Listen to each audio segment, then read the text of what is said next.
6 октября 1977 года Священный Синод Русской Православной Церкви, воздав славу и хвалу Господу, определил преснопамятного митрополита Иннокентия Вениаминова, святителя Московского и апостола Америки и Сибири, причислить к лику святых, благодатью Божию прославляемых.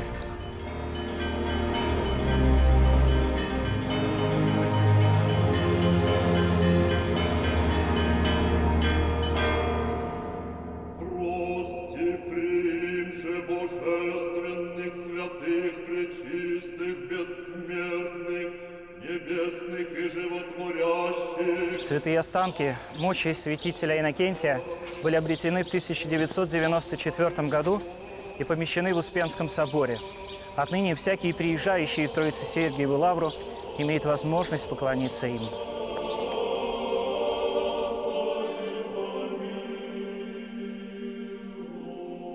Заступи, спаси, помилуй. Кто бы мог подумать, что в далекой Сибири, на берегах Лены, родится мальчик, имя которого будет поминаться в молитвах во всем мире. Он родился в 1797 году в Иркутской области, окончил семинарию и в 1821 году принял сан священника.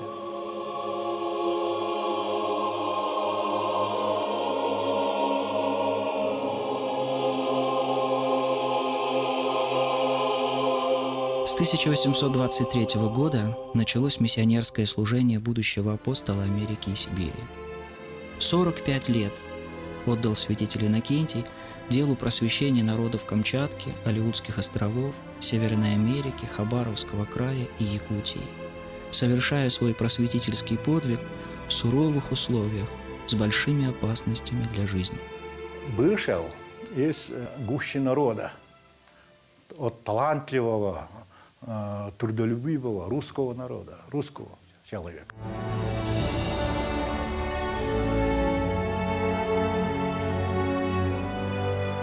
Велико значение личности святителя Иннокентия в истории отечественной культуры и образования.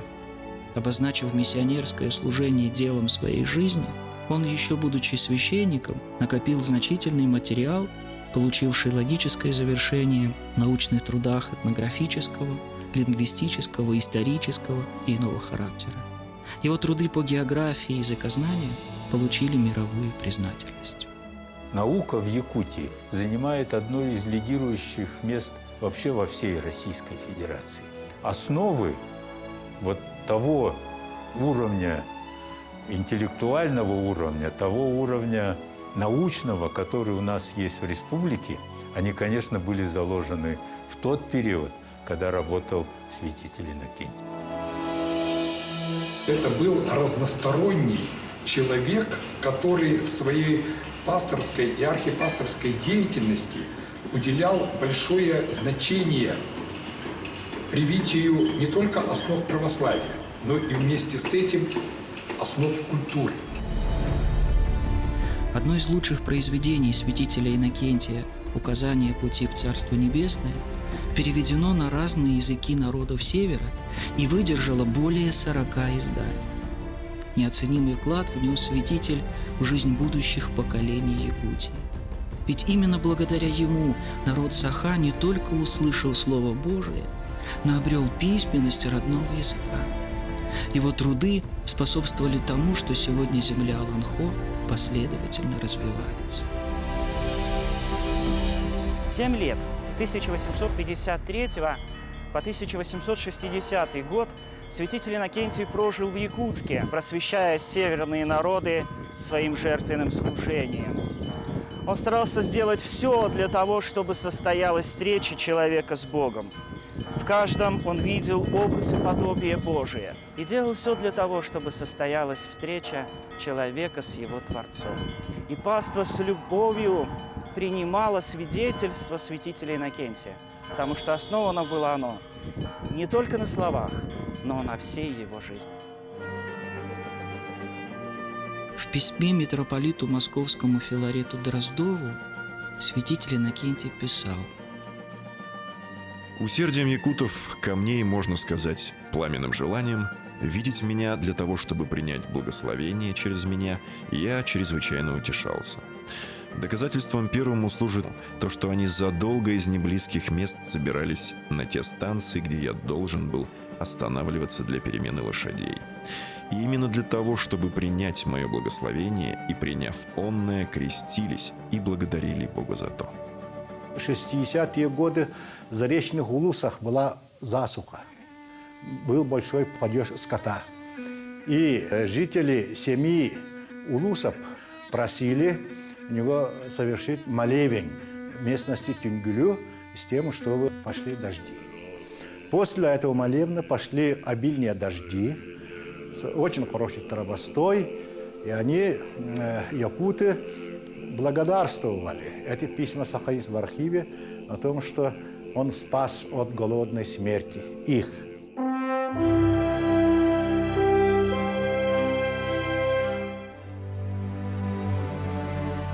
Святитель Иннокентий находился в духовной дружбе с великим святителем московским Филаретом Дроздовым. Митрополит Филарет совершил пострижение будущего апостола Якутии в монашество.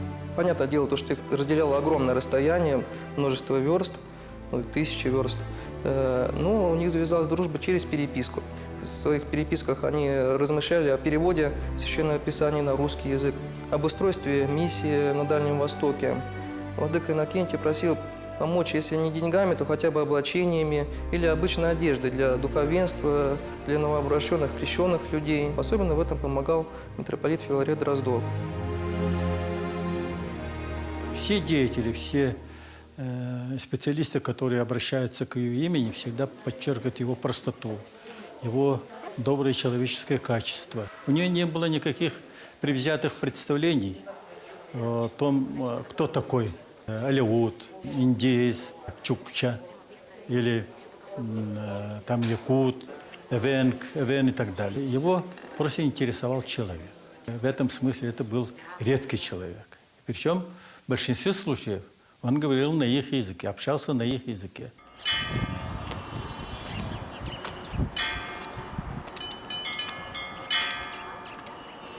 «5 января 1868 года святитель Иннокентий стал преемником митрополита Филарета Дроздова на Московской кафедре. Это был уникальный случай, когда выходец из Сибири стал управлять Московской епархией.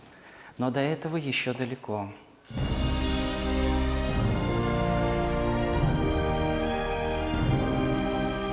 1852 год.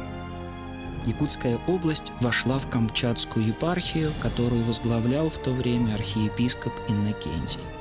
С его именем связан качественно новый подход к просвещению народа в Якутии, поскольку святитель имел огромный практический опыт миссионерской работы на Аляске и Камчатке.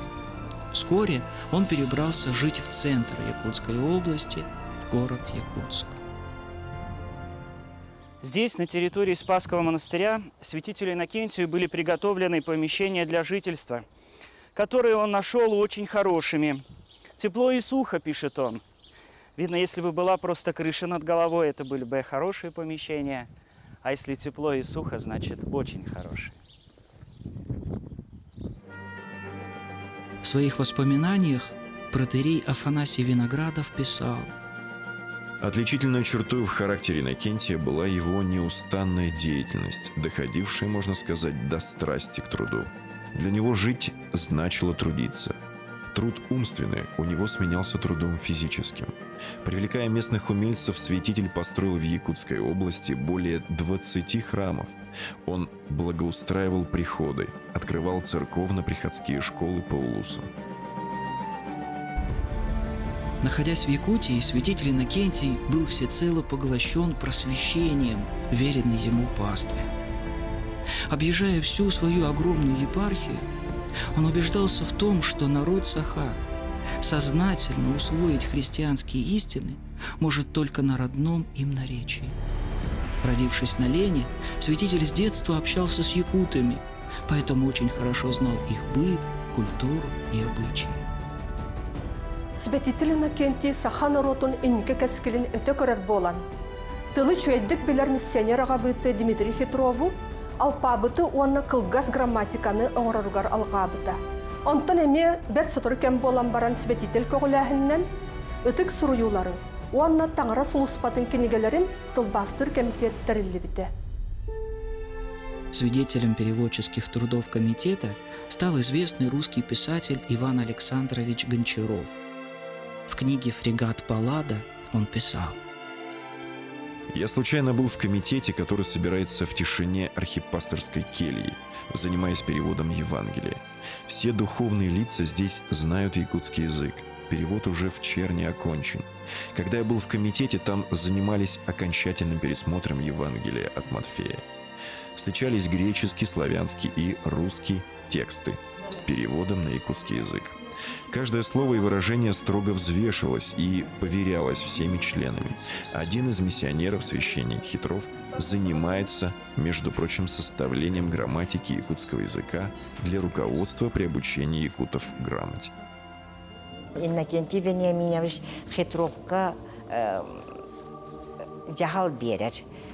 Кене переводчиктерге көмө пособиета оңорден. Онон Хитров краткая грамматика якутского языка оңорор пособие быхытынан онна якутско-русский букварь. Архив документа капсиринен сүрбехетте кинеге саңа завет. Онна эрге заветтен икке кинеге. Народ считается цивилизованным, когда на его родной язык переведены Святое Евангелие, Библия и так далее. Появление вот этой литературы способствовало появлению якутского литературного языка. Он заложил основу письменности, основу такой письменной культуры. Письменность народу дает совершенно новые возможности сохранять мысль, сохранять ценности, которые выражены его представителями. С письменностью он обретает и классиков, узаканивает какие-то незыблемые, какие-то не меняющие ценности.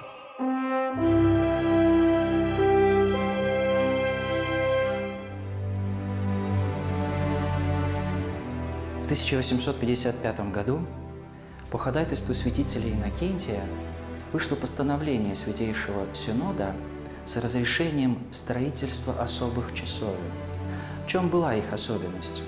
Во-первых, эти часовни строились из листвицы и местными мастерами.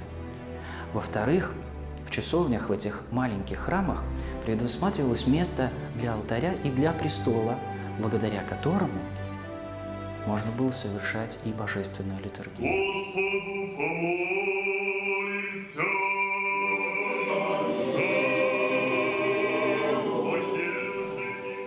Весь 1857 год святитель Иннокентий провел в путешествиях. Он отправился в дальние пределы своей епархии, сначала на реки Вилюй и Алепну, а потом в Америку. Как оказалось, это была его последняя поездка в места, где начинал он свое просветительское служение.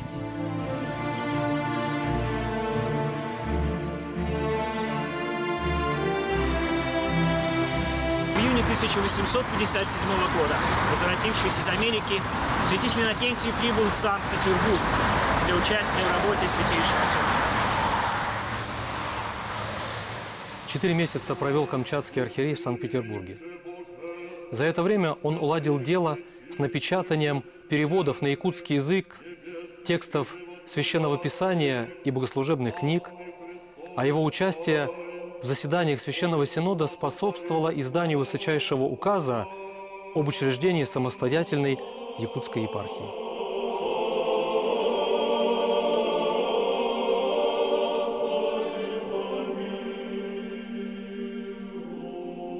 Заступи, спаси, помилуй и сохрани нас, Боже.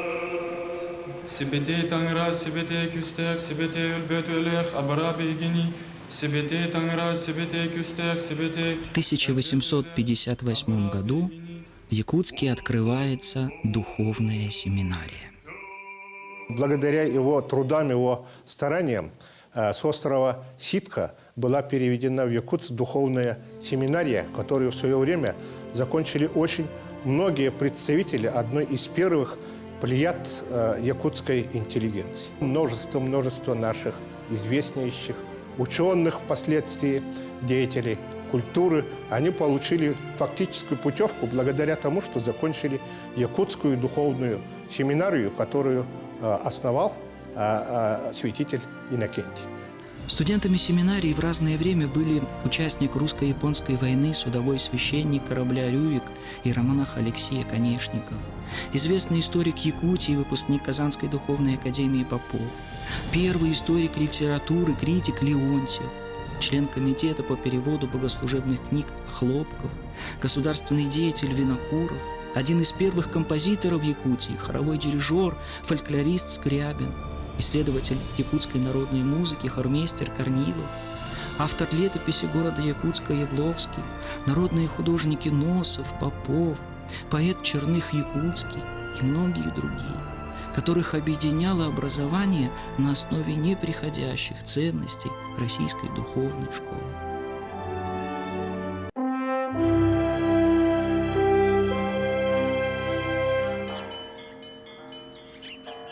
Святой Иннокентий, который всегда родил о правильном воспитании детей с раннего возраста, позаботился и о них. Он выписал из Москвы очень простую в изложении краткую священную книгу, перевод на якутский язык, который поручил священнику Петру Попову. Именно эта книга стала первым изданием, выпущенным якутской типографией в 1866 году. Из отчета архиепископа Иннокентия Святейшему Синоду в 1859 году. В Якутской области, кроме 2 гражданских училищ, в городах Якутске и Алекме нет никаких учебных заведений ни для якутов, ни для крестьян.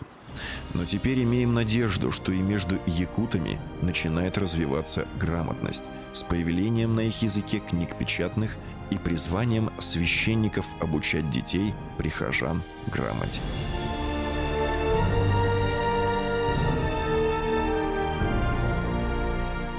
В декабре 1869 года был подписан императорский указ об образовании самостоятельной якутской епархии, о чем святитель Иннокентий так давно ходатайствовал, осознавая значимость духовного развития края для всей России.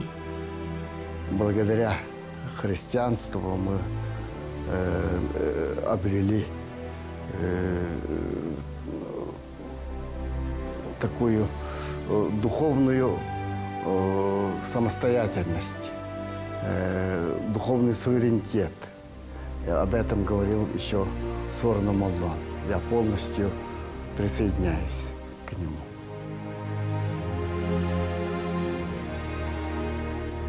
На торжественное открытие якутской епархии святитель Иннокентий, к тому времени митрополит Московский, послал икону Живоначальной Троицы с частицей животворящего креста Господня с надписью «Благословение граду Якутску и новоучрежденной Якутской епархии».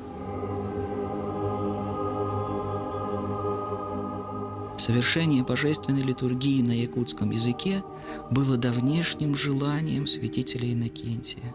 С волнением, ожидая этот день, он писал Муравьеву 16 апреля 1859 года. Нынешний год для якутского края будет весьма замечателен и в истории якутов должен составить эпоху. Помолитесь Господу, чтобы Он благословил это наше дело. Здесь, в Троицком кафедральном соборе, 19 июля 1859 года впервые святителем Иннокентием была совершена литургия на якутском языке. В память об этом знаменательном событии родоначальники улусов обратились к святителю Иннокентию с просьбой о том, чтобы этот день отныне стал праздничным и знаменательным в истории Якутии. Братырым, таптал тулурдах, амараханала.